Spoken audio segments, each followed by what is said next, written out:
There may be a few cues involved today. Oh, okay. Okay. So I want to talk a little bit about how you got cast in Doctor Who, because it was amongst one of your first television gigs, if I'm not mistaken. You trained at RADA and RSC before that.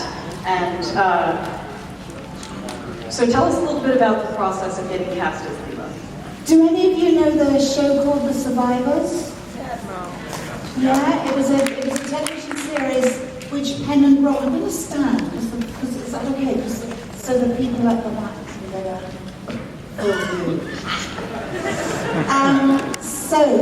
Pennant Roberts was cast in The Survivors, and he saw me for a role which I wasn't right for.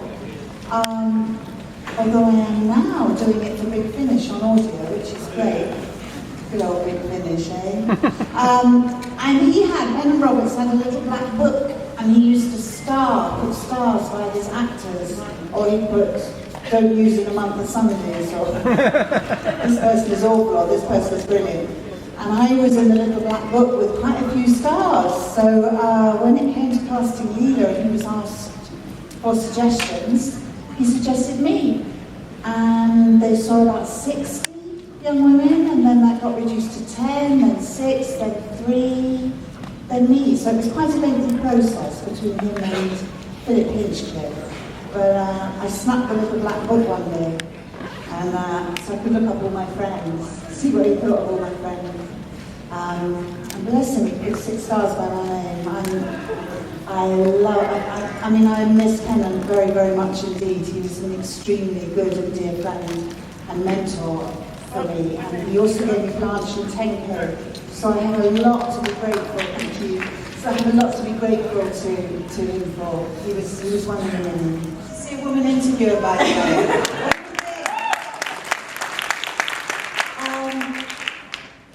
Yes, what can I say? And it's still happening.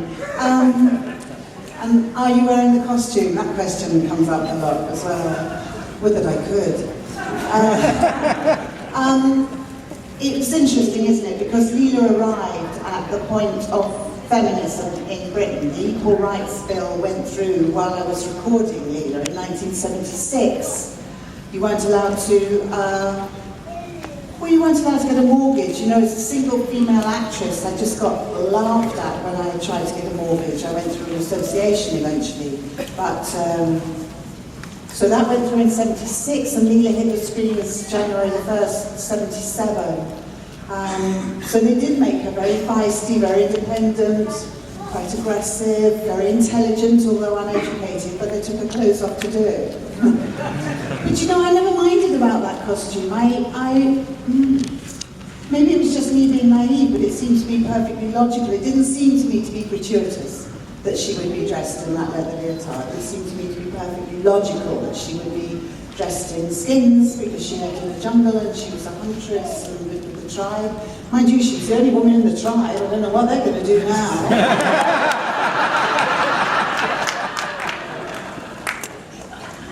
So tell us about your knife skills. Oh, they're not very good, really. Robots are dead.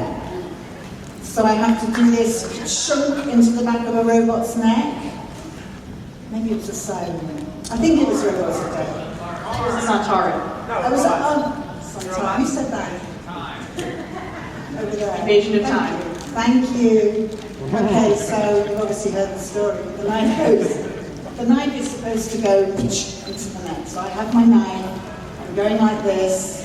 And the cameraman's over there, and I don't know how it happened. I must have thrown like that, because it went like this past the cameraman's face. I mean, and this wasn't the blunt one. They took it off me after that and gave me a blunt one. Which later raised £1,000 for Romanian orphans, because I nicked it and sold it.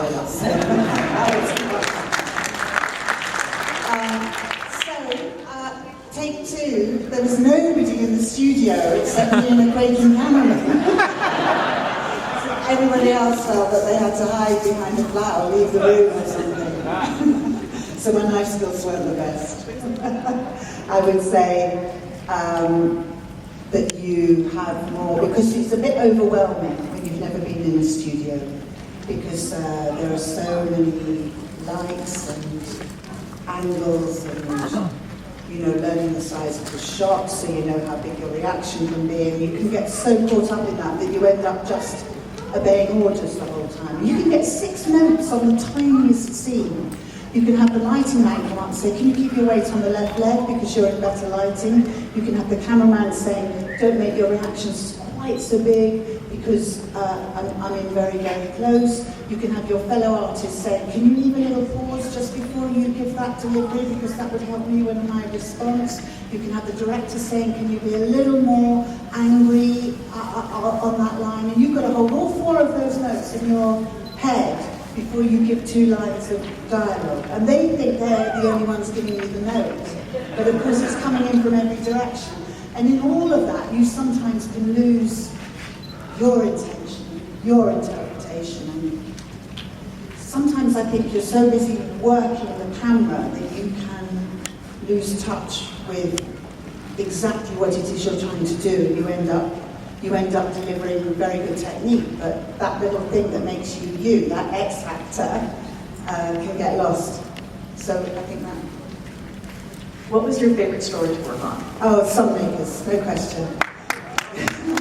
I loved it. I loved it because it's got Marxist philosophy, you know, with freeing oppressed workers. I liked it because I got separated from Tom for a couple of episodes so I could drive the story. And it was a wonderful cast. I just liked the whole thing. I think Bob Holmes was the best writer during my era. Yeah, absolutely. And he thought it wasn't, but he thought it was going to be his last story ever for the BBC, let alone Doctor Who. So he had all kinds of. I mean, really, the Inspector is supposed to be the horrible corporation of the BBC. So it was, if you watch it again with that in mind, you know, and then there's the E45 route, which is the card you get when you stop a long job. You're given a P45 to take along to your next. I don't know how he snuck all these little jokes past the censors. I really, really love that story. And second was Talons of Wen Chiang, which I know is a big favourite. And not just because you got to wear some clothes. Oh, actually, even those were a bit uncomfortable, you know, corsets and things. I did quite like the Victorian underwear. And it was Leela's only scream, so that was, you know, but if you've been eaten by a giant rat, you know, I defy anybody not to scream. Still big finish. The inspiration for the one I wrote really came from Doctor Who fans, to be honest. It's called The Abandoned. It's not coming out, I don't think it's coming out for another year. And it's to do with imagination, because I think imagination can be your greatest friend and your worst enemy. Imagination can get you that job that you so want, because you can see yourself in it before you go for the interview. And that job can keep you shut in a darkened bedroom because you're frightened to go outside the door because of what might be standing on the other side. And there's something very, you can't say very unique, there's something unique about Doctor Who fans.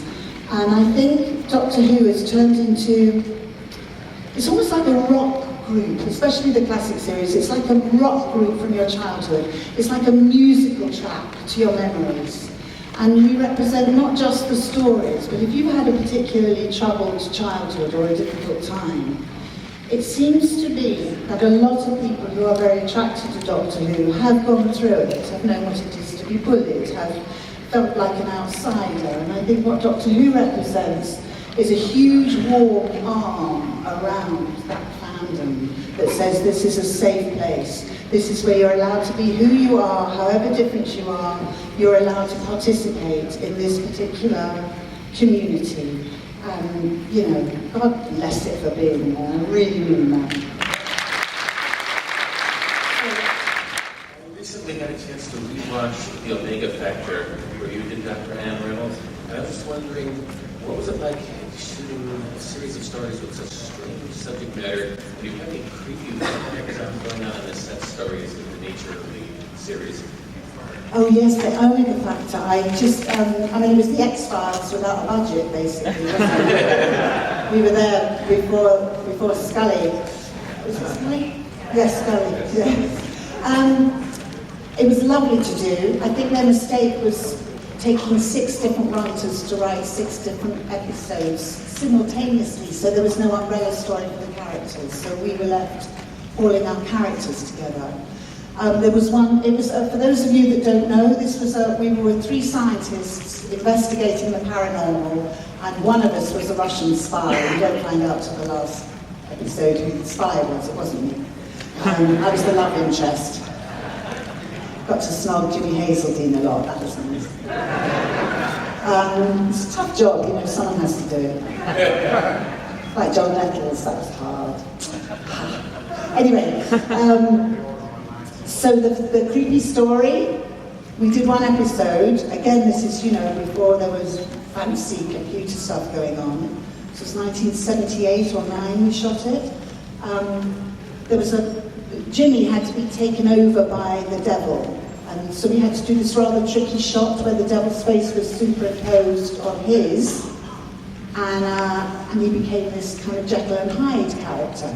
So it took ages to set it up. It was really, really difficult piece of technology back in the day. So eventually, the devil's face is exactly over Jimmy's, and the entire studio went dark. And it stayed dark for 4.5 hours, and nobody ever found out why. Then the lights came on. That was a bit, Thank you. I just wanted to say thank you. When I was growing up, I saw Doctor Who. I started in 1983, and Leela was a role model for me, someone who just kind of really inspired me. And I just wanted to say thank you. You're such a strong actress, and the character was a strong character too. But I've followed and seen some of the other things that you've done. You've always, you know, done a lot of powerful women and characters, and just thank you for what you do. thank you. Thank you. Hello, Louise. Hello. It's very nice talking to you here. I think you and I and a lot of people in this room would agree that the way your character was written out of Doctor Who in the Invasion of Time was just not very satisfying at all. And I understand it was basically the last minute because Grant Williams thought that you would stay on. It's like, no, leaving. And I just didn't like the way they carried you off with the wimpy captain of the guard. Time Lord's God, poor Andrew. Yeah, I think maybe if we would have lived in a more enlightened age back then, I thought it would have been much better if they carried you off Rodan, because I think you and she had better chemistry on screen. And I was just, you know. Yeah, why not? Yeah, I mean, I wanted to wear a suit today, and I found this under lesbian wedding music. On the left. I agree. Falling in love with the Time Lord Guard, it's not quite the right way to get rid of Leela. She should have died saving the Doctor's life, and then he could have gone back in time and, you know, made things happen differently. But you could have had a wonderful cliffhanger there. You could have made the whole story about her. I bet, I mean, like, if they could have carried you off, you know, I think it would have been, I guess, if you and she had more time on screen, number one, and you would develop this relationship, helping her out and her out in the wilderness. And I think Russell T would have written that story like 20 years later. Well, go to Big Finish again and look at the Gallifrey ones, because I'm serving Romana, so we have a wonderful double act. Thank you. In light of the 50th anniversary special, they've now brought back California as a viable story. So it means I'm not blown up. Which it was previously series, so now it is the documentary. Does that open up a chance to see where everyone is? I'm holding my breath. I suspect Andrew is murdered by now. But it does open up a story. Yeah, it does. Dear Stephen Moffat. Dear Stephen Moffat. Have you watched The Fish? The 5 Fish? Yeah. I haven't seen it yet. Yeah. I saw the trailer. So yes, I'm holding my breath at something. It's not possible. It wasn't before because they really don't see it. Well, I guess anything's possible. But now it's logical. You're telling me Doctor Who's logic? Relative. It does have a logic, doesn't it? It does. Hello. What was your opinion on Leela's outfit? My opinion on Leela's outfit was it was very uncomfortable. It was incredibly cold when we were filming outside. It was ridiculously thought incredibly sexy, which I wasn't expecting. And it got me a lot of attention. That was my opinion. Hello? I fell in love with your character Thank you, I'm in love with you. on the Sunmakers. And it seemed like Tom was real bold with his character, and he bossed people around on the set, and he would read that kind of stuff. But when your character came on, it was more kind of offsetting each other, contrasting each other. He kind of took with that and didn't seem as stern like it was in some other characters. Was that something that was written in the script when your character came on? Since you had the savage kind of, personality, or was it just it came across in rehearsals and that's just the way that it came to you? I think because he was sterner off camera, maybe he was a bit less stern on camera, or maybe the writers were trying to compensate for the fact that he didn't really want to be there. I don't know. I can't really answer that because I wasn't around before I was around, so I can only tell you what I experienced when I was there. Great. Horrible landmark. Thank you. You kind of took part of my question, so I'm now kind of scrambling to come up with something. But I was going to ask you, you did mention you've done the audios as Leela for the Gallifrey series, and then now you're having this chance to go back and work with Tom. So from that perspective too, what kind of, when you're approaching the character in these two different iterations really, of the same character, what's kind of going through your mind and how do you, as an actress, bring that character to life? Stanislavski, do you know about Stanislavski? He's the method actor. He has some certain set rules that you work from, which I think are fantastic. And the main one is you always have an objective. You do not step on stage or in front of a camera or in front of a microphone without wanting something. And if the script is written properly, you will also have an obstacle to that desire. So you have to find a way around that obstacle. So that's always the way to approach any script. What does Leela want, and how is she going to achieve it? And if you can answer those two questions, and you've got enough character work in your body, enough organic, you know her body language, which will affect her voice, what she had for breakfast, you should be able to answer all these questions, off the top of your head. So that's called hot seating. So you combine all that, and you can do any script or throw them away. Thank you. I want to say thank you because Robots of Death was the first Classic Who episode I saw all the way through, and Leela was a huge part of me giving the Classic series a chance, and now I absolutely love it. So now that I'm almost done with the Classic series, I'm starting Big Finish, and I was wondering if you had any story in particular you really enjoyed doing. Rotherham Sinai, written by John Dorman. It's such a brilliant script. And lovely parts for women in there. He meets Utica from Bodicea. So yeah, if you're going to spend your pennies, spend it on that one. Okay. Thank you. Hi. Hello. I'm sure you may have gotten this at other times, but I would just like to thank you because Leela is one of the strongest female characters in all of fiction. I think so anyway. And it's very empowering, and my friends, and we watched Dr. Who and watched this one with her. It's so wonderful to have a model like that, and just thank you for all you've done for that. Well, thank you. Thank you. Do you know, it's so heartwarming to have somebody. How old are you, hon? I'm 14 years old. 14. I mean, you're at the absolute threshold of your life and your career. You're just about to dive off that springboard, and to have that from somebody your age is very moving. Thank you. Is that by notes, or you just preview it once or twice before you go to record the commentary? Say that last sentence again. That you get notes before you go into the commentary, or you just watch it and go by your own We just knowledge? watch it and go by, and sometimes we have a really brilliant mediator, you know, somebody like Toby Haydo, who's fantastic, and yeah, his knowledge is just brilliant. What he doesn't know about Doctor Who is worth knowing, basically.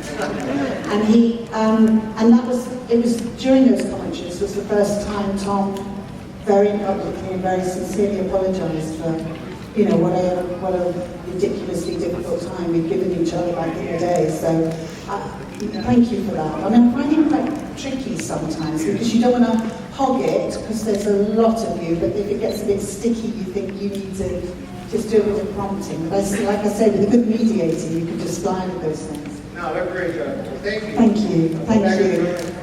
Oh, please do. On a bike, used to bike ride everywhere. I was heavily into drama at age 4. I wanted to be a Tiller girl. Do you know what Tiller girl is? They all dress absolutely identically in like pink sequin leotards. Maybe that's why I ended up with a leotard. Pink sequin leotards with great big feathers on their bums, and they all looked absolutely identical, and they all had leg kicks that could go. So like Rockettes here. Yeah. Exactly so. And then I decided that you couldn't quite stand out doing that, so I would do something a bit more individual. But drama, always something to do with that. Going to the theatre, going to the cinema. I used to read, precociously used to read Shakespeare before I even knew what it meant, just because I liked the musicality of the language without even really understanding it. So it was very outdoor, very hands-on, very practical. I still can't spell. I'm a bit dyslexic, although I don't have trouble reading, thank goodness. Maths is a complete anathema to me, really. I can handle money and that's about it, but I can't even handle that, really. So that was my childhood. Thank you. Hello, last question, I think. When you were first in Doctor Who, did you ever think that you'd be such a big inspiration now? Oh, thank you. No, I didn't. I had no idea. Nor did I think it would turn out to be my pension. We